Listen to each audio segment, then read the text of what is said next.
Hey everyone, and welcome. Today, we're going to talk about a challenge that, let's be honest, a lot of companies are struggling with: building a GRC automation strategy that actually works.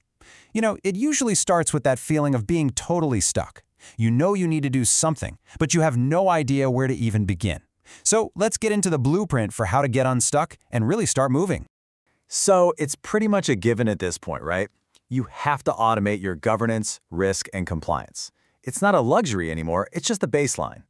But the huge question that stops so many IT and GRC leaders right in their tracks is, okay, but where do I start? And that analysis paralysis is so real.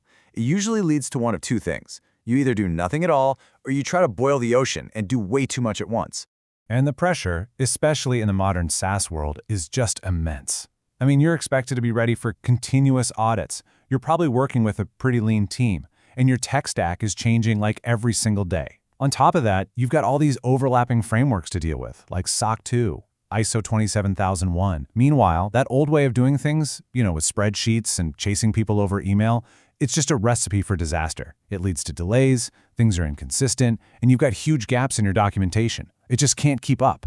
And this brings us right to the first major hurdle, what I call the manual GRC trap. And look, we've all been there. But it's so important to understand exactly why this approach is a complete dead end for any company that wants to grow. Now, here's the thing that most people miss. The problem isn't just that manual work is slow and frustrating. The real killer, the hidden cost, is that these tedious tasks suck up all the oxygen in the room.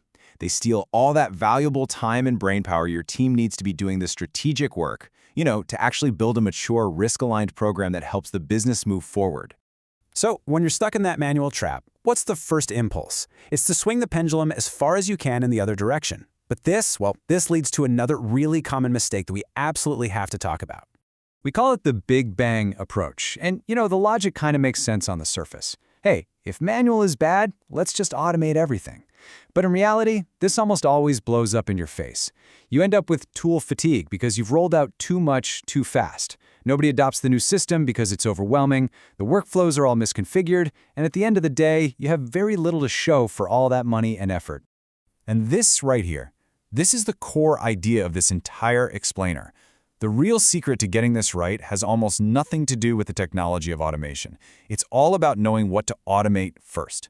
It's about smart, strategic prioritization. So let's make this real. Let's look at a story of one SaaS company that was dealing with this exact problem. They had clients in healthcare and finance, so they needed both SOC 2 and ISO 27001 compliance, but they were absolutely drowning in spreadsheets. And their turning point came when they decided to stop trying to do everything and instead to narrow their focus. So how'd they do it? They came up with this really simple but incredibly powerful 4-part checklist to decide what to automate first. Number 1, frequency. Is this something we do every day or every week? 2, audit impact. Does this task map directly to a critical control we're being tested on? 3, cross-functional involvement. Is this causing headaches for multiple teams across the company? And finally, number 4, error risk. Is this a process where it's super easy for someone to miss a step or forget to document something? Having this simple framework, it changed everything for them. Okay, so they had their new framework. How did that actually translate into results? Well, they used it to pinpoint 3 initial, high-impact areas where automation would give them an immediate win and build some much-needed momentum. Their first target was evidence collection. The part of every audit that everyone absolutely dreads? Before, it was a total fire drill, a huge bottleneck with fragmented requests and endless manual follow-ups. But afterwards, by plugging their cloud systems directly into a GRC platform, that evidence capture became automatic and continuous. Ownership was crystal clear. It went from being this painful, reactive process to just an always-on baseline. All right, next up, they went after vendor risk. This used to be this giant blind spot for them, with a totally inconsistent and reactive intake process. By putting in an automated workflow, they created a structured process with built-in logic to tier vendors by risk. Now, this didn't just save time. It created an audit trail that was actually defensible and gave leadership real visibility into their supply chain risk. And the third quick win? They tackled one of the most common audit findings out there: policy and training records. Before, they were trying to track acknowledgments in a spreadsheet and were pretty much just hoping people were compliant. By automating it, every single policy acknowledgement was timestamped and tied to a specific person. They went from assuming compliance to being able to prove it on demand. So look, faster audits and less manual grunt work are obviously fantastic. But the real payoff here, the thing that truly changed the game for them, was something much deeper than just saving a few hours. Because the single most important outcome they got from all of this was credibility. And in the world of GRC, credibility is the only currency that matters. It's what you trade on with your auditors, with your big enterprise customers, and with your own leadership team.